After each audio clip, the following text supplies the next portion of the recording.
The PA National Exams. From the very first moment you begin this course, you'll be told about these mythical exams. It will be looming over your head non-stop. Occasionally, you'll have some previous cohorts that have already sat the exams come over and explain to you how this exam was. You'll be thinking to yourself, can I do it too and pass these goddamn exams? Bruh.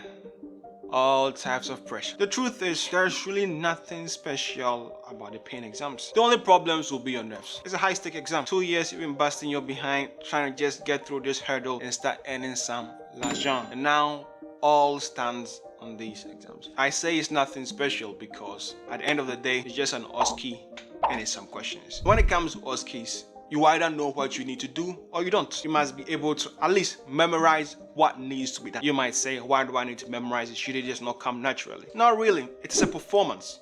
So you go there and you perform. I do this, I do that, I do this, I do that. Once you mentally know it, now you need to practice it. It takes a lot of practice for you to feel confident in it, like, okay, I'm not going to forget my tactile vocal fermitus and all that jazz, the JVP when you're doing a cardiovascular exam. You know it's there, but it's only through practice, continuous drilling that it becomes second nature. When it comes to practicing, there are two ways. The ladies always did this. You call them, yo, where you at? No, I'm with this girl and that girl. We are practicing a gastro.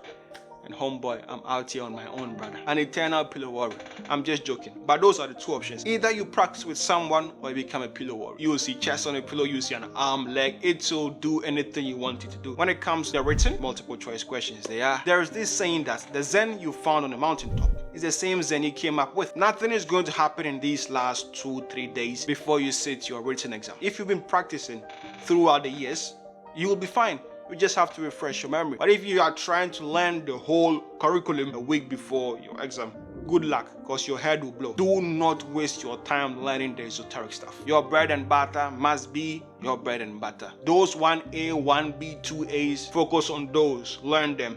And you know my drill. You learn them in a book like Kumar and Clark, or you can learn on past medicine through the knowledge tutor. Then you take questions. You do these questions on past medicine. You go down. When you make a mistake, you learn from them, and I kid you not, I will stake everything I have, not everything, because some of you I don't really know. I will stake just a bit of what I have on you passing your exam if you just use past medicine. Not with my salary though. My name is not Sunade Nubacha. Practice, practice, practice. That is the only way out. Before the actual day of my examination, I took a bus to the location just so I knew the route. I didn't want to get lost on the day. So when I woke up the next day to go on the day, chest out, no fear whatsoever. I knew exactly where I was going. One thing I hope you do is you do not eat anything with any laxative-ish property.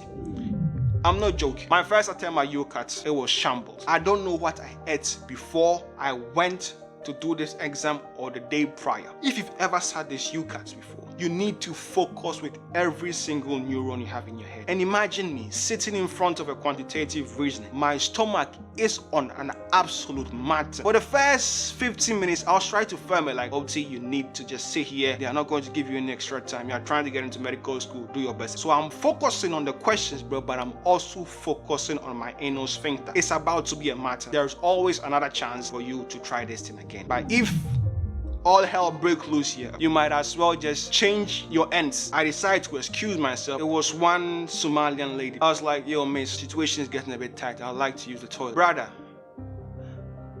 hand on the Bible. I go and the gentleman's toilet is out of service.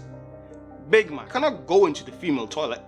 Bro, at that point, I told myself, there is no chance you're passing this exam. No chance. You don't want to be me on that day of the written exam. Based on that experience, on the day of my exam, I did not eat the night before and I did not eat in the morning. I didn't want any hazardous experience, fam. So, be careful. Then when it came to the OSCE case, I rocked up to Liverpool. Some of the homies had already finished theirs, and it was just me and Merseyside. I laid on my bed that night, bro, I couldn't sleep. If I told you I had a good night's sleep, I'm capping. Like, I called the Uber in the morning, my man came on time. I went in there, there was a line, they finally allowed us in there. We sat down, they gave us a quick debrief, then they filed us in front of the various stations, and it was a passer. The only thing is, I beg you, just make sure you read the scenario before you enter the goddamn station. conversation. If you don't read the scenario, as prepared as you are, you'll make a fool of yourself and it will cost you. That is the only thing I can tell you about the OSCE. You can do it. Practice, use resources like Past Medicine, Command Clark, McLeod's,